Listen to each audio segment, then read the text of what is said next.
в места, связанные с тенью. Я, конечно, прекрасно понимаю, что такое работать в такую жару здесь, когда сидит 130-140 человек. Кондиционер, хочу вам сказать. The AC is on, and when Iravai, when she was at school, so she said it's too hot, impossible. She was sitting here, and then she got a businessman and said, "Look at this," and so they just set up this AC, fixed it. No one cleaned it, so we paid for the door, and we paid for the air conditioner, and so I'd like to thank Irina again. But this air conditioner does not provide enough cold. Yeah, so then the rest of the cold is in the legislation. So one air conditioner is not enough. And many who want to learn more and to see beyond the news. I remember someone asked me recently, a foreigner, I think, there was an interviewer that I was giving an interview, and someone asked me, so what means of information you treat seriously? And I said, in all sincerity, for me, the most interesting source of information is thoughts and ideas about information. Because I'm a Soviet, I'm a Russian person, and I do not understand much. I don't know much about information, but I know a lot about rumors and opinions about information. And I read a lot about a lot of rumors. And then yesterday I said that to him. I said, and then later just I spoke to Mr. Gudkov, and then I was listening to what he had to say and concerning rumors and ideas, opinions, and then so what he is telling me becomes my personal ideas, because I realized that what he was telling me is right, and I think that I'm alone in this, because I really want to congratulate him, because Lev Gudkov a month ago got an award of Polit Prosvet,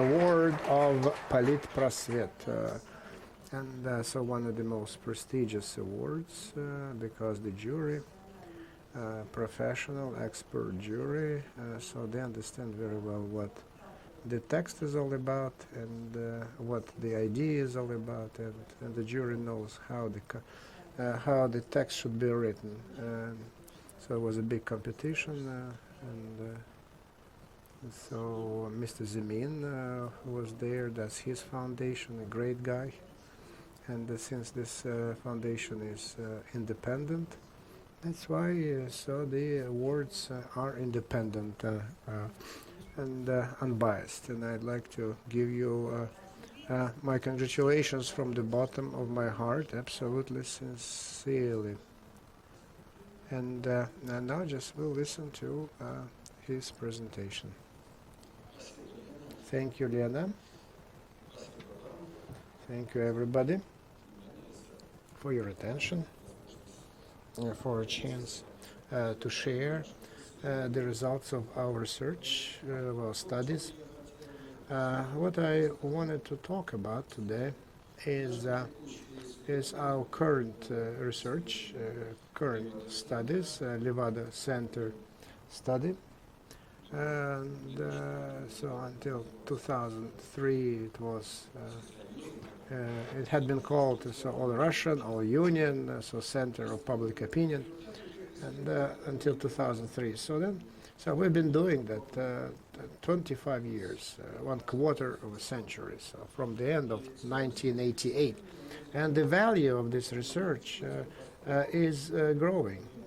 because it's a repetitive measurements, and so we can observe already trends. It's a barometer, it's a thermometer, temperature, it's a meteorological monitoring, so over the condition of the Russian society. Most certainly it's Russian society, but not only the Russian society.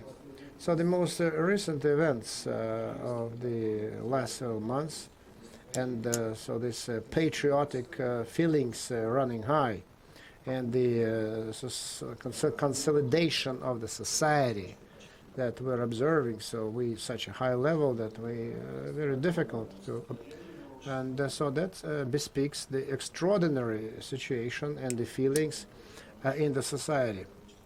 And so, like when like the temperature of a human being, if he is feverish and running more than 40 degrees centigrade, and certainly that evinces a lot of questions. And but from the political viewpoint, I think that the implications will be quite dramatic. The aftermath will not be immediate and obvious, but they will be dire. So many say that after this kind of consolidation and patriotic feelings, national feelings that people are living through right now, so then it means that the Russian society migrated from the phase of confusion to a new status, to the status of consolidation, the state of consolidation, and as a result, so then lots of reasons for official optimism and so hoping for the best, and I don't think this is true. And let me try to give you my idea of about those events, so the way I see them from the public studies. And so this is all Russian representative polls, so it's not only Moscow and large cities, but in general. So we canvass the entire territory of Russia, so polling all of them. So let's look at the longest trend that goes back many years. So the condition of mass perception.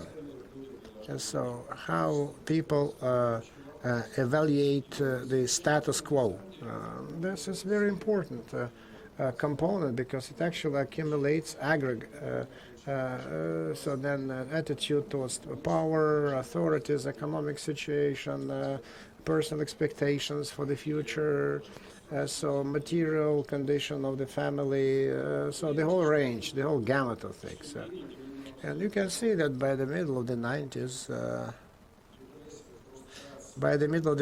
so the frustration and the mass confusion, discontent, so grew up. So something had to do with the decline, so institutional changes.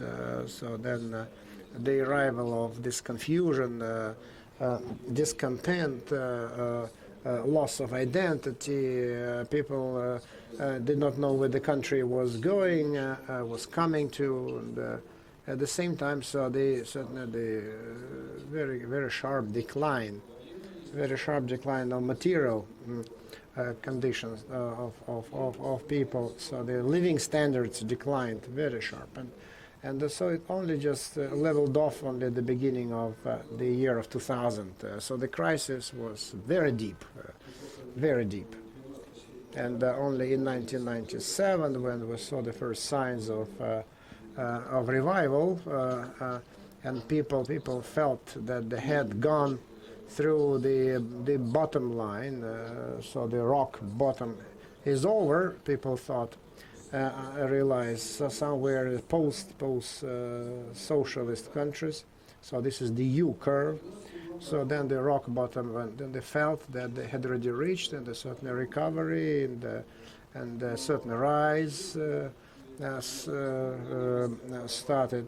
But the crisis of 1998 put it to a stop, to ground, to stop the frustration, depression, and hopelessness, and that is why so the So that's why the guy with authority, one man leader, a strong leader came immediately, and you can see that this curve. So one strong man leadership, and it immediately raised all expectations,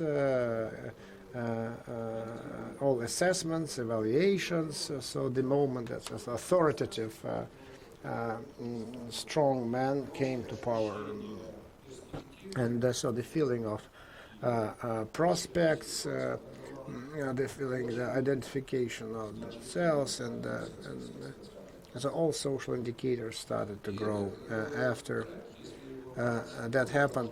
And this trend so lasted until September, August 2008. So with certain slight fluctuations. So then there are some so spikes, down spikes, upward spikes had to do with. So then there were a lot of discontent, protests, so like Mr. Levada said, the uprising of the weak, so monetization. Then 2008 is the war with Georgia, so then a wave, nationalistic wave, patriotic wave that Russia went through. So then establishment of one's own authority in the world, but the economic crisis had not yet struck at that time. And in a 2 years time, by fall to 2010, so the feelings went down, took a nosedive, and they lasted until so January this year. And certainly it had to do not so much with the reduction of people's incomes, because the distribution of income was very disparate, was unequal, and then the majority of the population did not feel this decline. But the feeling of the lack of future, especially as a middle class, the city class, middle class people, so they felt this hopelessness, who during the fat years of the 2001, 2, 3, 4 managed to get a good status, influence, they made money because the market economy started to operate one way or the other, so they started to feel much better, and they were not connected to the state and the growth of income, so they always ascribed this growth of income and their personal well-being to their own effort and to their own desire to work well, and that is why so they wanted to keep this authoritative regime, and because they wanted Putin to come back. There's of course kind of this castling that occurred because they wanted the same guy back, and then so then the feeling of people wanted to immigrate, and so there's the feelings to go abroad because 9-11%. So then so they wanted to immigrate, but in 2011 and in spring, so 23% of the population, middle class, so were saying small medium businesses. So they were even as high as 50%. So they were ready to emigrate. So these feelings, desire to immigrate, 23% general and 50% among middle class. And so then people were discontent, people did not like the authorities, they were unhappy with the authorities, and the crisis of the political system was looming, and especially with the scandals in the area of corruption. So then there's no trust to the authorities. For the authorities, all the ratings were going down, and so but the Maidan situation and so the beginning of the propaganda campaign, very powerful campaign, so staunched these feelings. And so when you said this, so all alternative sources of information were disconnected, and the accession of Crimea to Russia gave a new wave of growth. All this generated, so in March, April, and May, 2014, we can see that they gave such a sharp spike no one trusted the government before, and so that was a wave towards the general consolidation. In general, we can conclude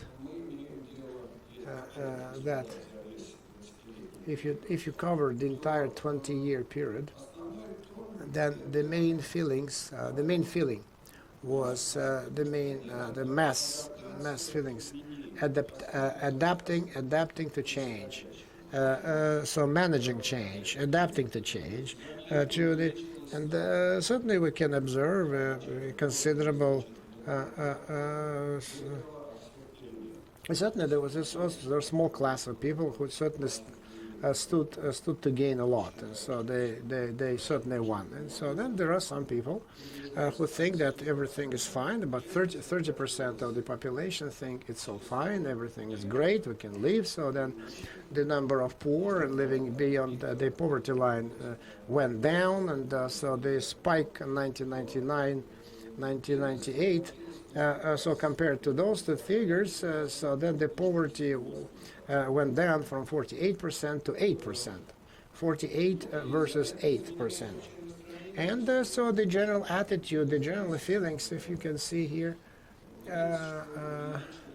so we can see considerable growth in the last 10, 12 years, the share of the people who feel comfortable in Russia and who are quite satisfied. The share is about 20%, although the poorest class has shrunk, but the majority lives very badly. So this is direct poverty when there is not enough money even for food or clothing. This problem is gone. So there is always money for food and clothes, but many people just live from hand to mouth. So they cannot afford to buy so durable equipment like washing machines, refrigerators. Still, for the majority of the population, it's quite difficult. And it's not that the consumption has grown so much, but the people demand more, because people demand more than the growth of income. So then the demand that the families need, households need, goes much faster. So there's kind of keeping with the Joneses, and so then social envy, social jealousy. So because we want more, we deserve more. So this is a very characteristic, salient feature of today's feelings. And to put it in simple terms, we can say that almost 60%, 58% think that people working next to them, so the same qualifications, knowledge, expertise, and so they make more money than them. So this is very characteristic, psychological sentiment that others make more money, and I am at a disadvantage all the time. And that is why all the general appraisal, in spite of the growth of income and the improvement of living standards, so very sharp reduction of poverty and famine, etc. That was a very important, salient feature, widely spread in the 90s. It's gone, but people just feel that someone has deceived us. As all the changes so that have been done, so they played against them and they feel deceived. And so that was a very wide feeling, running wild in the 90s, but it's still to a lesser extent this feeling there. But in 2011, so widespread feeling that we were deceived, we were taken in, and it was not fair. So this feeling started to go down a little bit again in connection with the general rise of patriotism.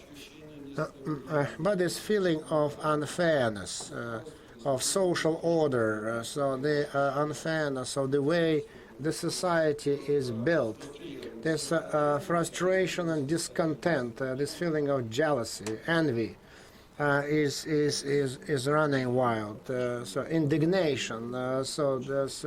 Envy, and the people are envious of the rich, envious of the public officials, envious of the authorities. And this is certainly there's a great deal of national paternalism, because the majority of the population think that the society, that the government has to provide social guarantees, a special level of living standards for education, Medicare, and housing, utilities.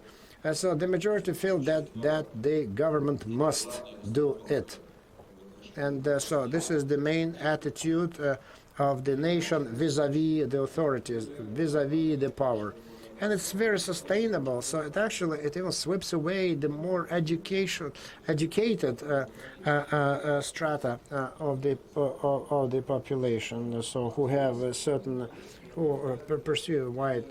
So this inertia, so there's this legacy of the Soviet system of distribution is still there. It lingers. And then certainly people are waiting from the state to control, to monitor, to love, to protect. But at the same time, so they understand that the authorities cannot do that, and they won't do that, and will deceive them again. So this is that's why this kind of a double attitude to it. So they expect from the authorities help, support, money, and at the same time fully realizing that the people who are in power right now, so they take care only of maintaining their power, egotistic attitude, and they think of nothing but keep themselves in power. This is it. They fully realize that, and these feelings are on the rise and against all the changes that have been occurring recently. So look at these two tables. So they're very telling. So this kind of double attitude, on the one expectation and dependence, lack of respect and discontent, so at the same time this impacts the corruption scandals going on. So they certainly add fuels to the flames, and so that the public opinion interpret them not as specific singled out cases, but bespeak the destruction and rotting of the state system. That's what in people's minds. So this is the when people want to do not confer the legitimate status to the power, to the authorities. So that is certainly it impacts the approval of Putin and Medvedev. So they were protected from those reproaches because they said that Putin is trying to do his best to fight corruption and bureaucracy, and that was a public opinion, common opinion, but cannot do everything. Unfortunately, his authority goes only so far. So this feeling dominated the landscape until 2012, 2013, until the mass discontent broke out. But in 2014, so that's against the background of Ukrainian events, this feeling goes up again. So the approval index is the difference between the positive and negative evaluation of someone. And you can see that from since 2008, we saw a stable process of decreasing trust in authorities. The Olympic Games didn't help much in this sense. It's just halted for some time, that decrease. And the events in Ukraine and the Crimea changed the situation radically. We saw a radical change in people's attitudes to the power.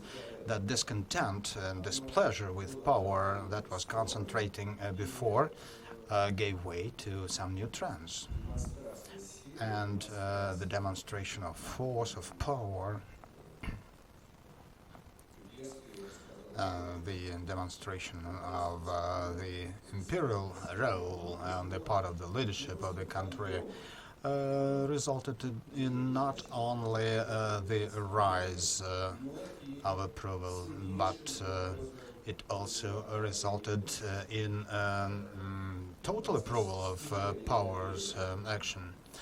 And the reduction of trust in the first top officials was not only halted, it really stopped.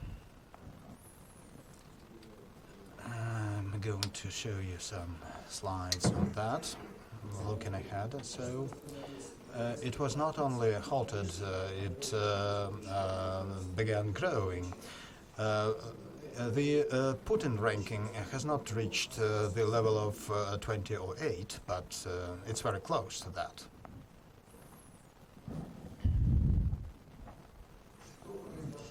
So what really happened? The tension and discontent of the people with power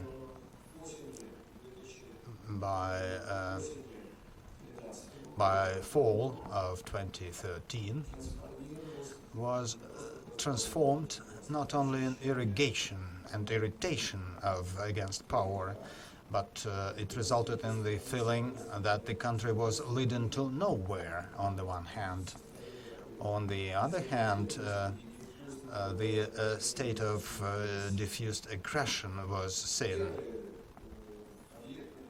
And the first object to that aggression became the migrants, and that irritation, apart from the discontent with the power, turned into xenophobia.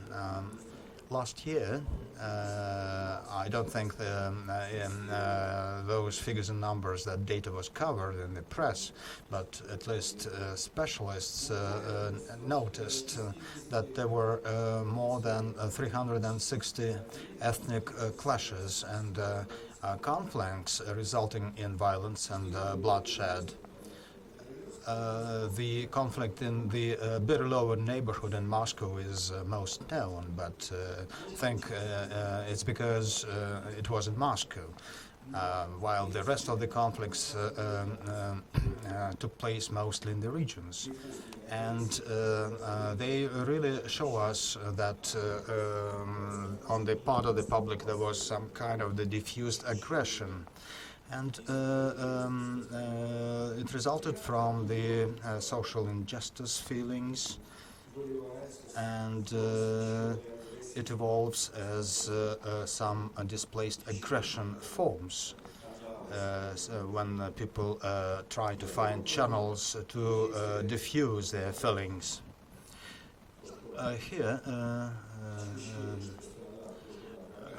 the question is if Russia faces enemies, and the answers, the replies are that the country is surrounded by enemies, and such feelings rose to the highest level. And you understand that it represents the internal feelings, since today, in reality, there are no enemies to Russia who could threaten it. But the need for self-determination on the part of the people make them look for enemies, viewing them as the reason for their poor state.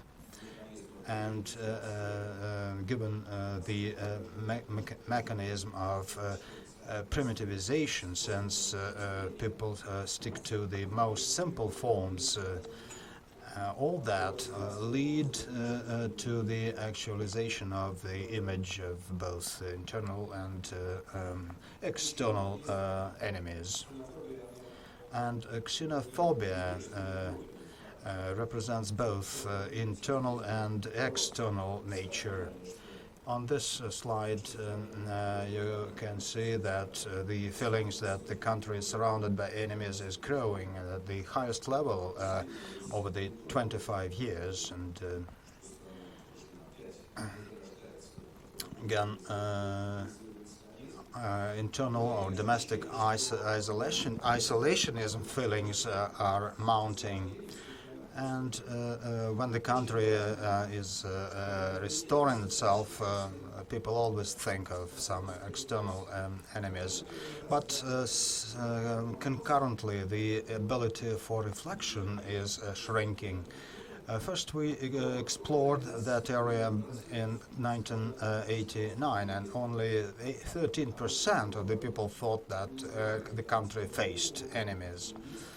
Otherwise, people think of enemies as CIA, communists, as Islamists, separatists, financial and industrial circles of the West. But the bulk of the poll, 47-50%, chose other answers. They thought that people didn't have to look for enemies. It's the country which poses the main problem. And it was when the Soviet model communist system were nearing their exhaustion, and that was the situation at that point in time. In other words, feelings of an end, or a stampede, a deadlock, it always leads to some reflection, self-analysis, and more critical attitude to themselves. And on the other hand, reassertion creates an image of an enemy and leads to the isolationism in the people's minds. They're guided by the image of a besieged fortress.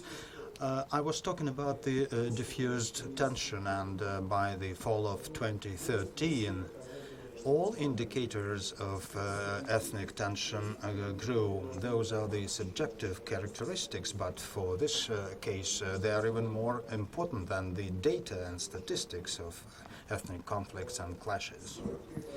So 43% of the poll said that they felt ethnic tensions. More so, there were some dramatic assessments of possible future conflicts growth, and put together 62% of the people thought that the tension was on its highest level. At the same time, we can say that nationalist sentiments are also growing as the mechanism of reassertion at the expense of others. If you don't have anything to be proud of, people comes to reassertion through hatred, and it's typical of mass conscience. And in October, it reached the highest level throughout the monitored period, and 62% approved of the slogan which called upon people that Russia was for Russians. And the resistance to such nationalist feelings also reduced, and that's resistance to xenophobia is the indicator of immunity. So all those slogans were mostly supported at that time. And here I'm not talking of anti-migrant sentiments and attitudes, but it applied at that time to outside world too. Anti-American feelings rose drastically, as well as anti-European feelings, anti-Ukrainian and others. We can say that the revisit of the idea of imperial role, and that was demonstrated in the policy towards Ukraine, really addressed that internal diffused aggression and tension. You can understand that the annexation of the Crimea was approved by nearly 3/4 of the population. It can be explained primarily not by the protection of Russians or Russian-speaking people in Ukraine that were allegedly threatened by nationalists and anti-Semites and fascists, but they were supported by the feelings that Russia is reasserting itself as a great power. And only a small fraction of Russian society, from 7 to 13%, have radically negative attitudes towards that, as shame and desperation. But 79% not only approve of the annexation, but really feel euphoria about the Crimea annexation, and that's something that addresses their feelings of humiliation, of insecurity, and injustice.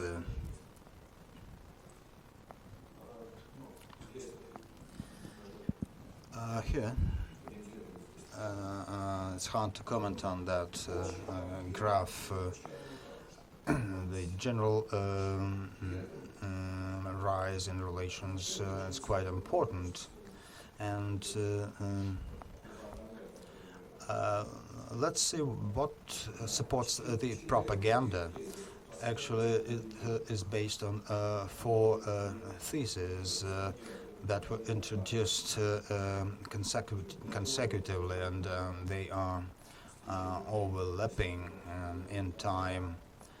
In the period from December through March, they were growing. So the first assumption or thesis was that the Maidan events were the results of the Western conspiracy, and nearly 83% of the poll shared that view among those who had some idea of what was happening in Maidan in Kiev. But in November, December, nearly half of the polled didn't keep track of the events in Kiev. At the same time, back in November, 65 to 70% of the polled believed that Russia didn't have to interfere with the events in Ukraine, because events that were taking place there were entirely the cause of the Ukrainians, and looked at that as the rebellion against the Yanukovych corrupted regime. So the motives of that rebellion were quite clear to the people. They could easily draw the parallel between Ukrainian and Russian situations. So there was no aggression in people's minds in the backdrop of the Ukrainian events in November, December, or even in early January. But attitudes changed when propaganda introduced another thesis, and they said that it was not just a rebellion, but the initiative in Maidan was seized by ultra-nationalists, and that meant that the seizure of power was not legitimate. It was just the coup d'etat, and the situation threatened Russians living in the south and east of Ukraine, and Russia should take some extraordinary measures to protect Russians in Ukraine. That was the third thesis. And the fourth thesis, which you can see here, reads that Russia does not only protect Russians, but it's returning, it's bringing back territories that once belonged to Russia, and it was not only the Crimea, but the southeastern territories of Ukraine.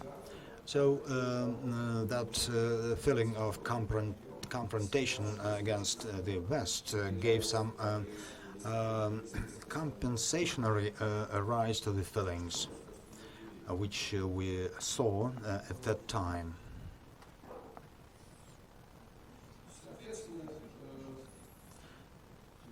Accordingly, the euphoria that Russian society is living in now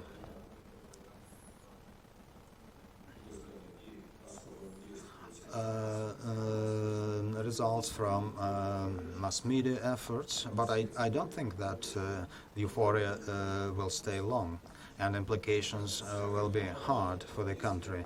As any propaganda campaign, it's normally supported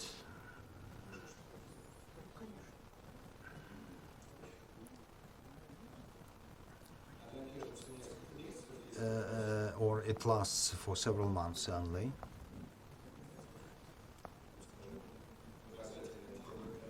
Here are the indicators of entire American feelings, and you can see the ups, the 4 ups and the 4 peaks. First spring 1999, attacks by NATO against Serbia. Second spring of 2003, invasion of Iraq. Third peak was observed in 2008, war between Russia and Georgia, and propaganda and mass consciousness interpreted that event a little bit differently.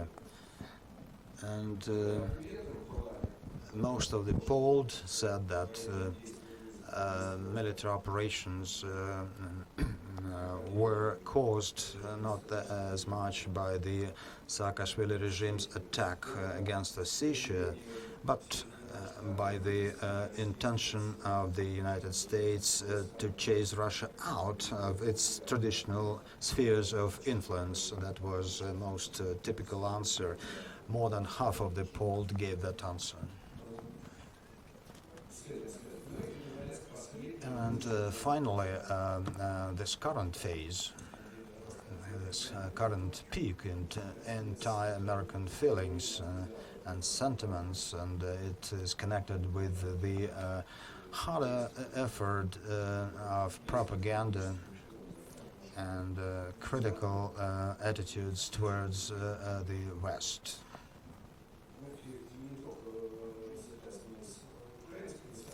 And it is connected not only with the Ukrainian situation, but it results from stronger politics, stronger policies pursued in the past 2 years, because those protests are explained as the conspiracy by the West with the help of their own agent NGOs and other things, and it was supported by the amendments to our current legislation and the adoption of new legislations, the Dima Yakovlev law, the high treason law. It was passed, but so far it's not in effect yet. So the confrontation with the West attitudes as a safeguarding reflex of the power is very important for understanding how people think and feel.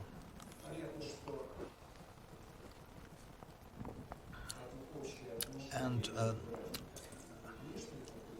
the external manifests of xenophobia show us that the deadliest enemies to the Russians are believed to be Baltic states and the United States too.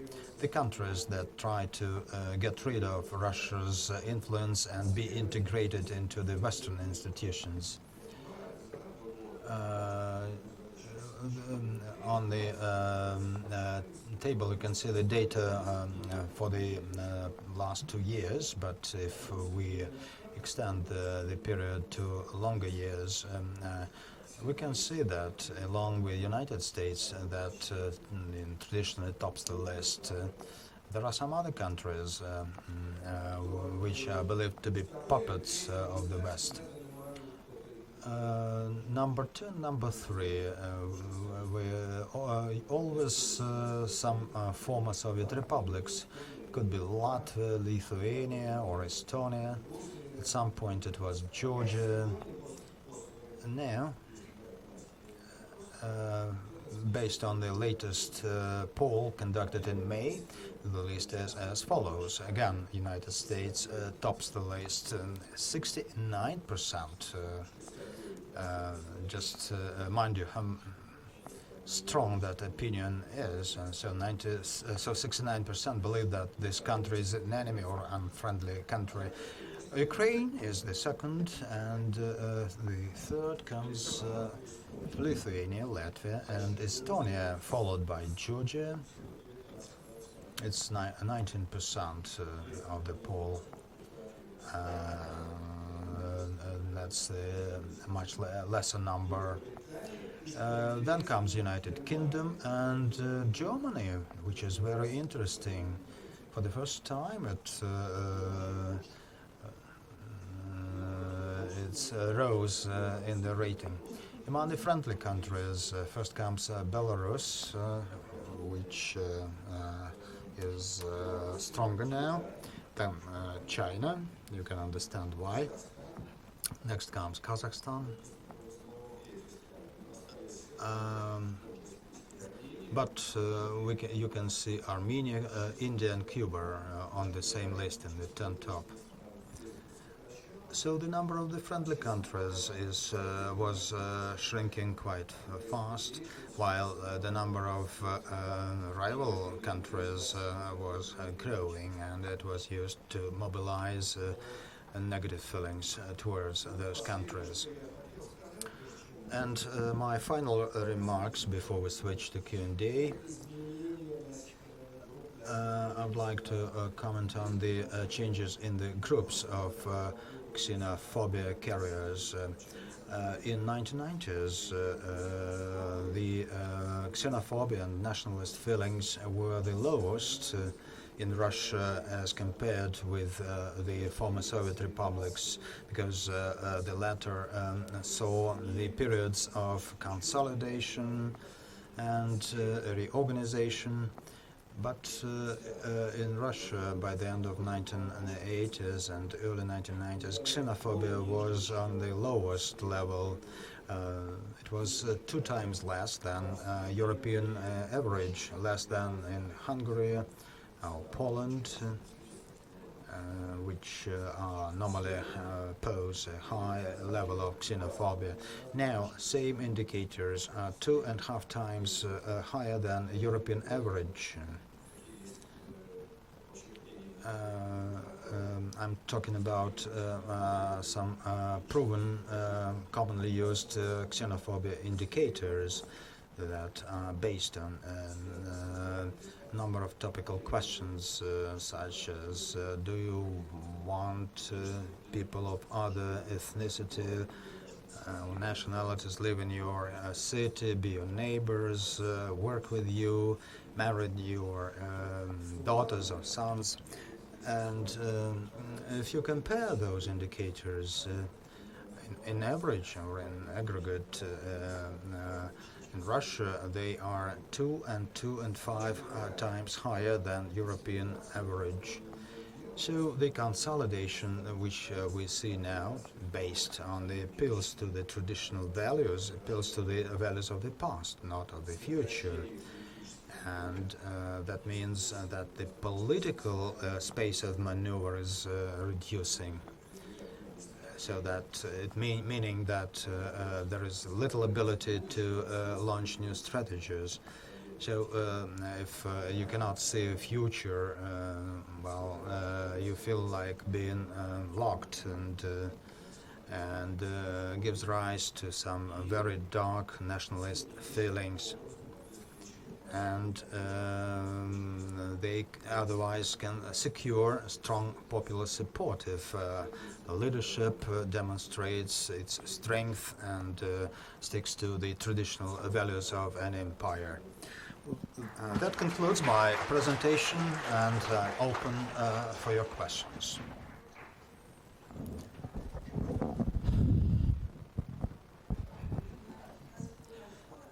Thank you very much for that great presentation.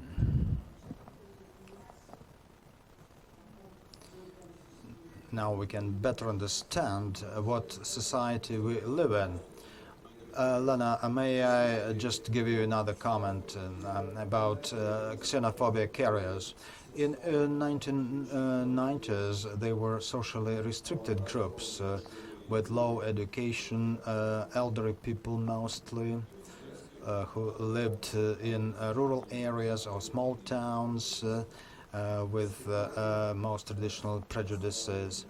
But now the xenophobia supporters or proponents are bureaucrats, first of all, most educated groups, people with higher education, people who live in big cities, in Moscow, most of all, and that is the change of principle compared with 1990s. So it explains that why they can have a greater influence on mass media. So, dear colleagues, who is there at the window? Please. I cannot see. Lev Dmitrovich, I'm Nikita Malchukov from Moscow. Thank you very much for your lecture.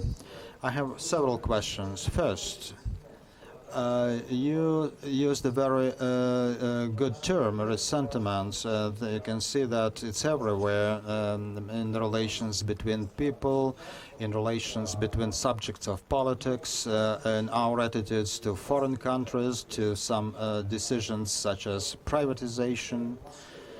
And the term belongs to Mark Scheller. So resentment, is it a norm of morale of the society? And the question arises, how long can this society last whose morale is based on that principle? Perhaps you did some research and can confirm or reject our pessimistic forecast. My next question is about the indices of trust to authorities. So on the one hand, the index of trust is growing, but on the other hand, the legitimacy of the entire system is shrinking, so the system is destroying itself. And Svetlana Ledenova in her book wrote that the president was hostage to the system. So could you comment on that from the sociological point of view? I don't think it's traditional for the society. The trust is growing, but the system of power is shrinking. Several questions in a row. I shall try to take these in succession.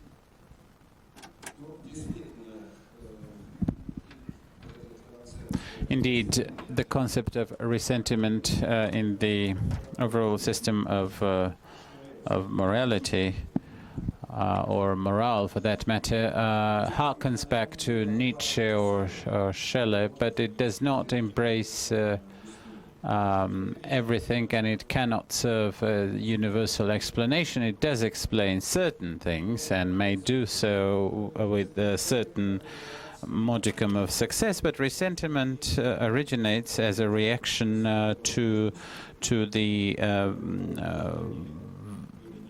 voiding of politics, and when people see that they have no means or ways of political participation, and either they consciously abolish their own ways, and so the compensatory mechanism fills in. You're right insofar as let me try to find this slide.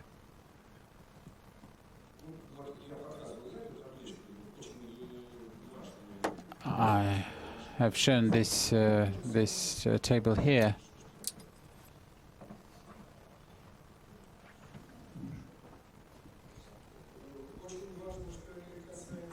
It is important that this concerns the senior echelon of the government. We are dealing with a somewhat difficult complex of attitudes. If you see the attitudes towards Mr. Putin, you'll see a high positive attitude goes up and reaches the maximum by 2007 and 2008, when almost half of the respondents have a positive opinion, and the downturn in the ratings goes down up until it goes back to its peak values at the beginning of this year.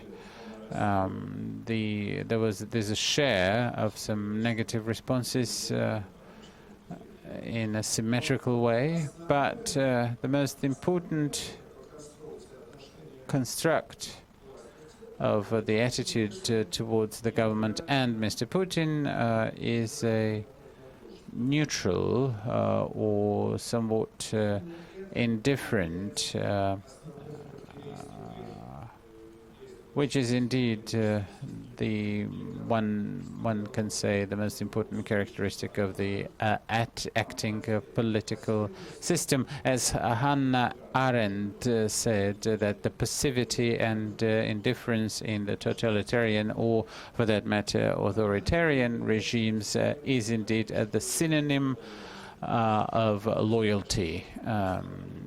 One cannot say that the government is so well respected or loved, but in the absence of any alternative, the skills of survival inherent in the humans, the lowering adaptation, the strategy of lowered adaptation when people, while they understand that they cannot change the situation, they get together and they try to indeed abdicate their ways or their intent to influence the political situation. If you look at this table, I think it is quite characteristic. Can you see it from behind? Do you need to comment? You can see that a small portion of the respondents, especially against the background of the protests, believed that Mr. Putin was guilty in the abuse of power, as he was indeed criticized by the opposition. Most of the bureaucrats, against the background of the huge corruption scandals, the general view about the corruption in the government is all pervasive, and such accusations did not touch the figure of Mr. Putin himself, and the good old system of a good Tsar and the wicked boyars was transposed into the Russian reality of today. So Mr. Putin was ascribed with all the good things that had happened, including the increase in the pensions and the salaries, whereas all the negative things were ascribed to either the regional bureaucracy or the government, but not Mr. Putin himself. However, from 2012, starting from the protests, moods going up, that indeed. But the most important thing is that he's still perceived as a president under whom the country started to live better. And indeed, the latest polls has shown that morality is not to be considered, and the universalist approaches are not being applied, so that the generalized opinions and the generalized evaluations would not hold true. Statistically speaking, this distribution tells us that whatever we say, whatever people say, I do not believe that Mr. Putin ever abused power, which is, I quote, one of the statements that people favor for, which which says that people are not in a position to make to express a considered opinion. This position or situation of immorality or inability to voice opinions, render unto Caesar what is Caesar's and we shall live our lives, tells us that the situation is stable. This is a mechanism of stability which is without the alternatives.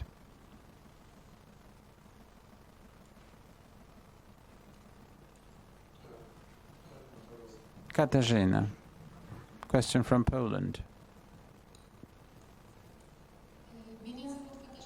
My name is Katarzyna Jarzyńska. I'm from Poland.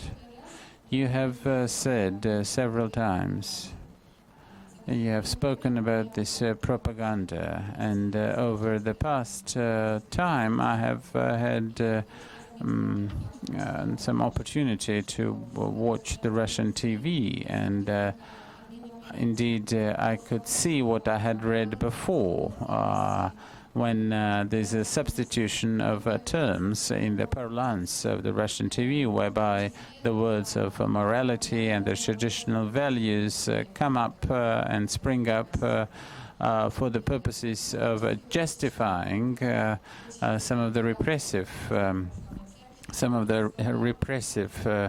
actions. Both the hierarchs of the Russian Orthodox Church and the senior officials use these terms. Do you believe that this might in any way influence the public consciousness? And I know that your center deals with the relations of the Russians with the past. Several days ago, I had an opportunity to be in Perm, and I went to the Museum of the Political Repressions, which is in the former in the Perm 36 camp, and I was told there that this museum is in a difficult situation. And it may well be that the state may close it down. And indeed, the question arises, do you believe that a society may have a future if it will not learn about its past?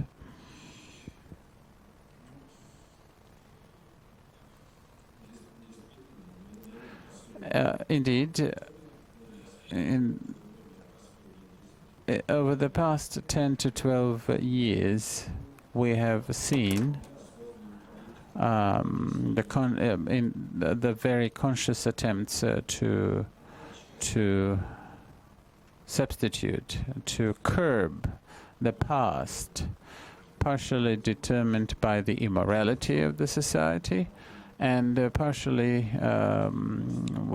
has been shown as a conscious politics of the government. If we speak about the Soviet past, then in perestroika years we dealt, at the moment of the collapse of the Soviet Union, we dealt with a very intensive but very superficial critique of the Soviet past, which was mainly related to Stalin's terror and his personality, without touching upon the problem of the nature of the Soviet regime and the problems of totalitarianism on the one hand, and on the other hand,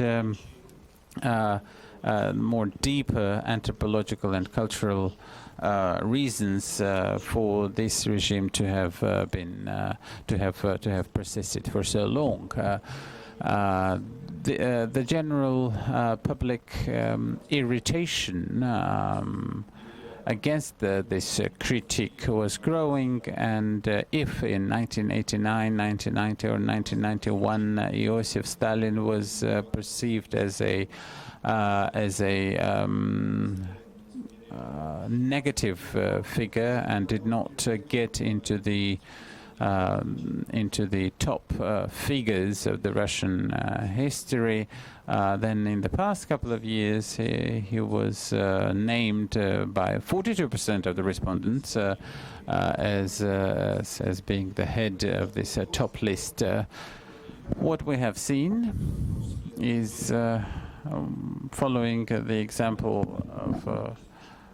of the psychoanalysts, the German psychoanalysts, who the inability for mourning by Alexander and Margaret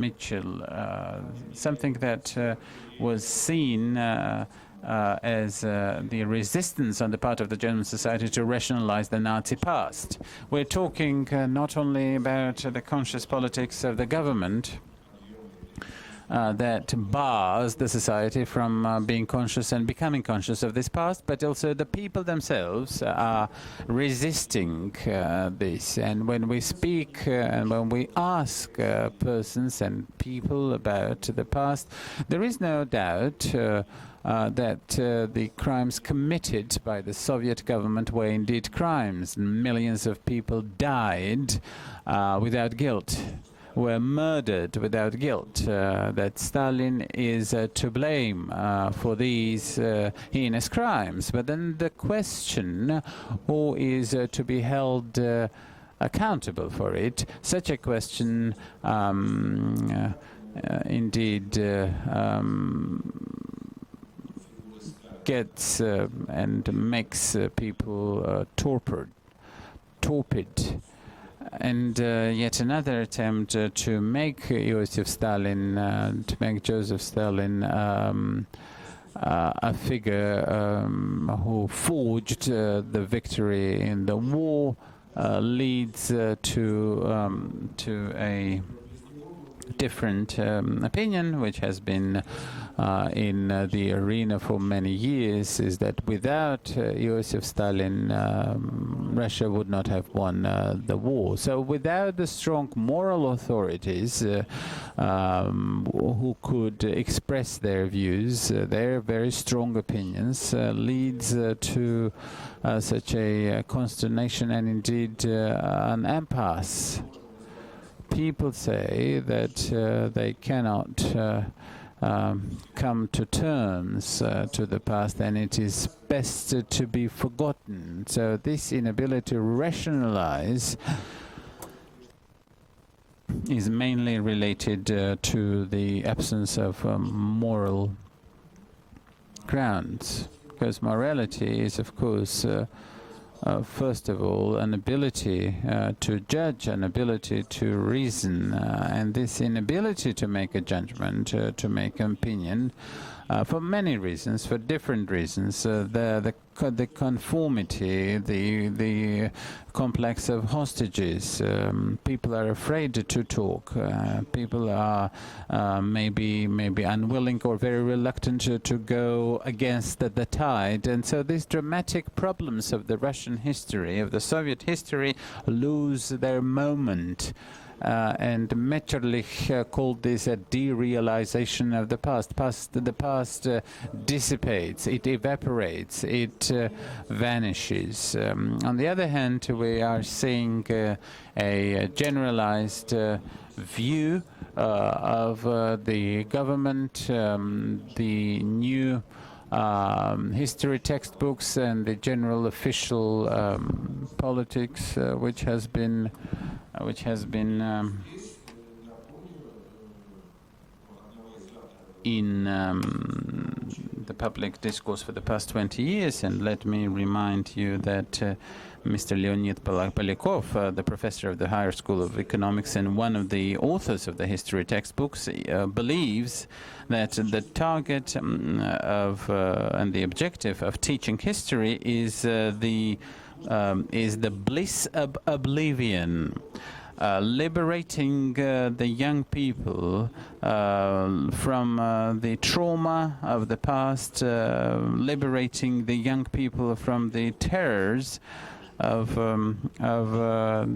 their history. Otherwise, national consolidation, national solidarity would have been impossible. This is the opinion of Professor Polyakov, who has expressed this and indeed become a part of conceptual politics for teaching history at the Russian schools. So, I do not think that the reason is single. I think that there are very strong and important reasons for such a demoralization.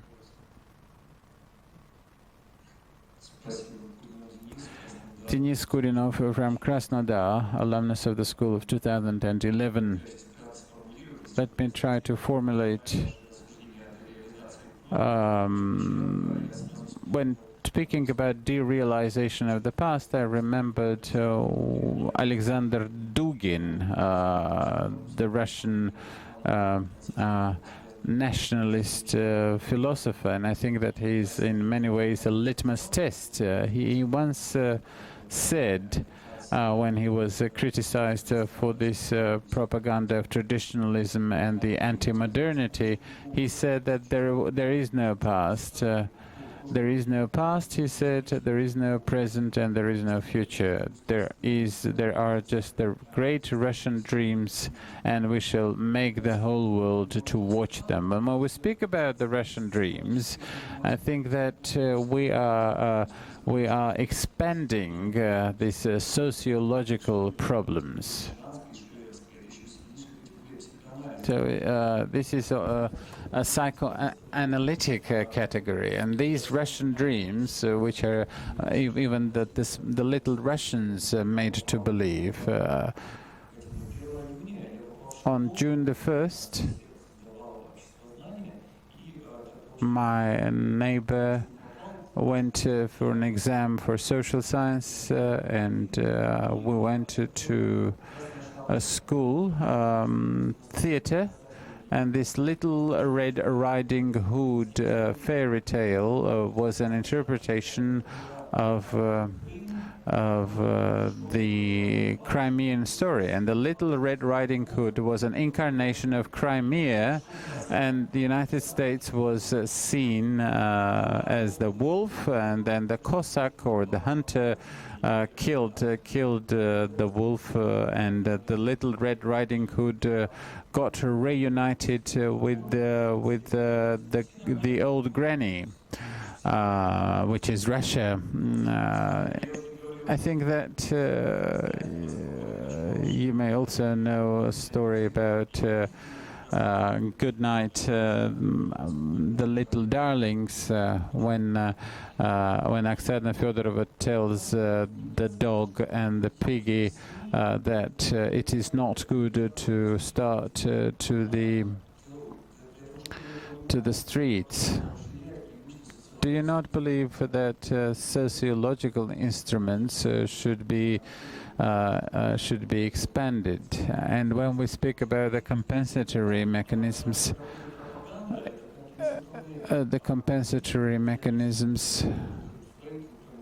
that Freud first related to us, so this is indeed a situation bordering on schizophrenia. And while you know, and when you can speak about the historical memory, there is this very good TV broadcast, the Court of History. So Joseph Stalin is either good or bad. We cannot and must not try and understand the totalitarian society. We should only and we're leaving this schizophrenic interpretation. We prefer the bliss of oblivion. But do you not think that but on your graphs you could see that there is this very deep moment of sleep, and then you can't sleep forever, and so some people wake up. Don't you think that until and unless we solve this problem of the Soviet identity, this problem of trauma, we will not depart from this? And how would you propose to solve this problem? Well, I just think that when we speak about the Russian nationalism, I think we should speak about the problem of the Russian memory, the Russian story.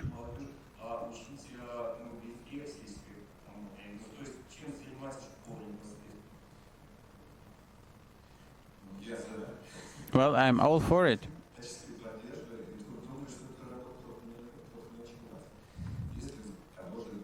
If you take Mr. Dugin or the Archimandrite Tikhon or Father Vigiliansky, or if you take other ideologues, and if you look at their history, their personal history, their biographies, you will see very interesting moments. Most of them were hippies and went through this search of new things.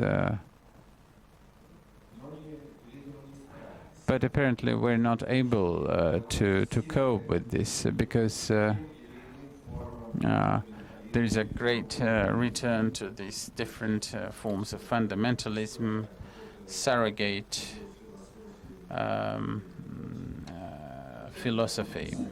This is a symptom of cultural failure within a person's life. Indeed, one could get into the roots of such things. As to the Crimea, Crimea, from the moment of the collapse of the Soviet Union, was believed in the public discourse that it must revert to Russia. Between 80 to 84% of all respondents always believed and said that Crimea must be Russian for obvious reasons. But the ways of how this must have been done was, of course, different, not violent, but a matter of negotiations. So the use of force and with the well understood intrigue, indeed evoked this delight. I will quote one from Seneca. The bullying is grander misunderstood.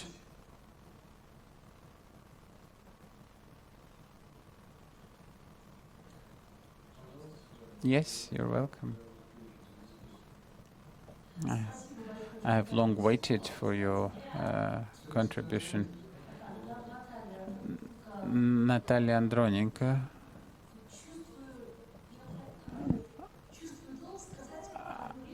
I feel that you have spoken about the history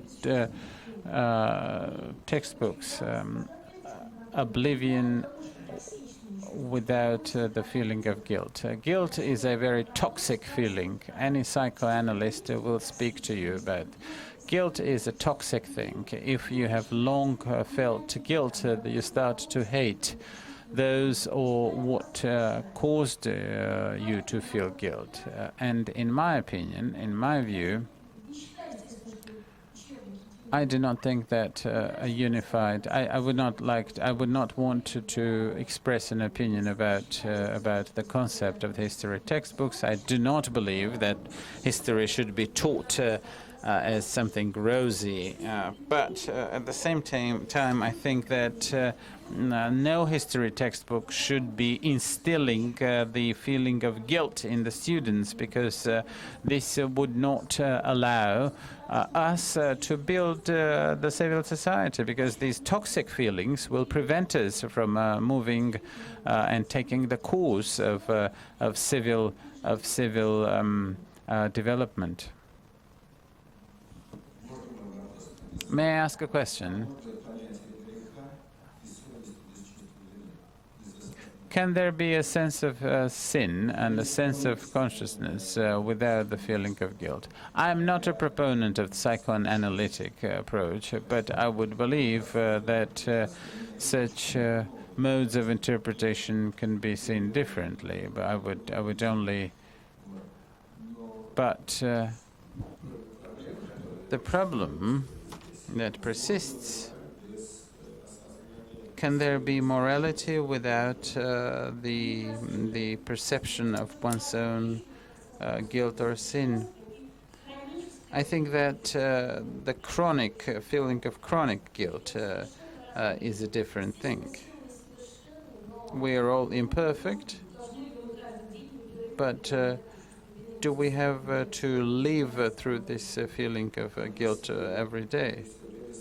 Well, what if we always bump into the code of violence being the most the important code of life?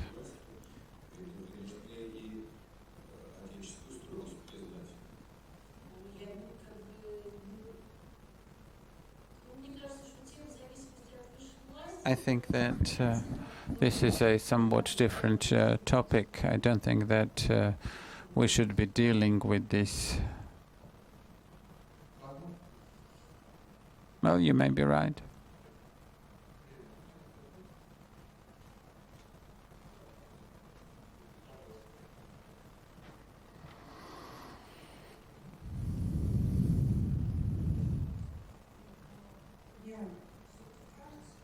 I think I do not want to criticize or injure your feelings, but I believe that you have to call things their names.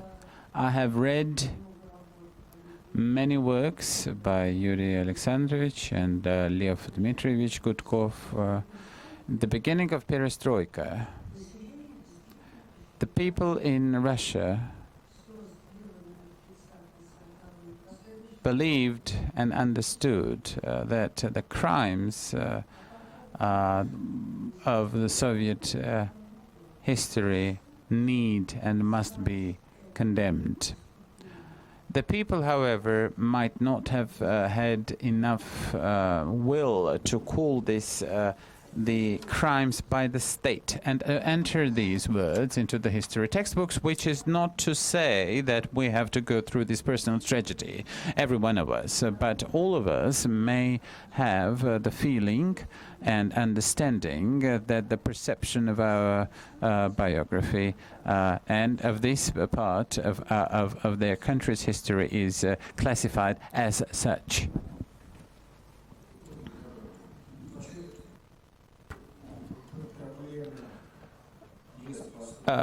This problem is not just about Stalin's repressions or the terror, but also deals with the topic of war and the casualties of war and the losses and the cost of the war, because the question about who is to be held accountable for the kind of warfare that was done by the Soviets. Indeed, the entire set of problems, the entire topic of war is subjugated to a taboo. And contrarily, and this is something that we're seeing, that the very number of casualties becomes a basis for the thoughts of grandeur. And even rendering a sacred nature to this number of casualties and victims, and indeed we are thus entering the vicious circle of relations between the citizens and the state. If I may express an opinion, that I think that this is a very important topic. And your assumptions are, I think, or your premises are not quite proper. They're false. If we are not ready to feel, if we are not ready to feel sad when we read about history, when our intent is not to get sad and not to turn blue, if you will, then indeed history would become abstract. A whole set of facts would have to be erased and effaced from the history textbooks.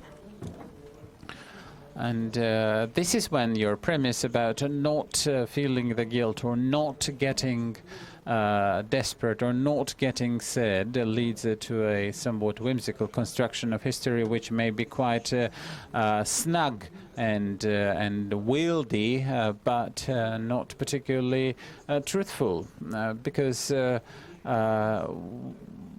there are certain points, there are certain topics in the Russian history which have been banned from discussion. This is something that we're dealing with in terms and in the framework of the Russian law of today. And I think that people are becoming conscious about what they write or say, because they may well be reprimanded or even called to be litigated for what they say or write. So once the demons of myth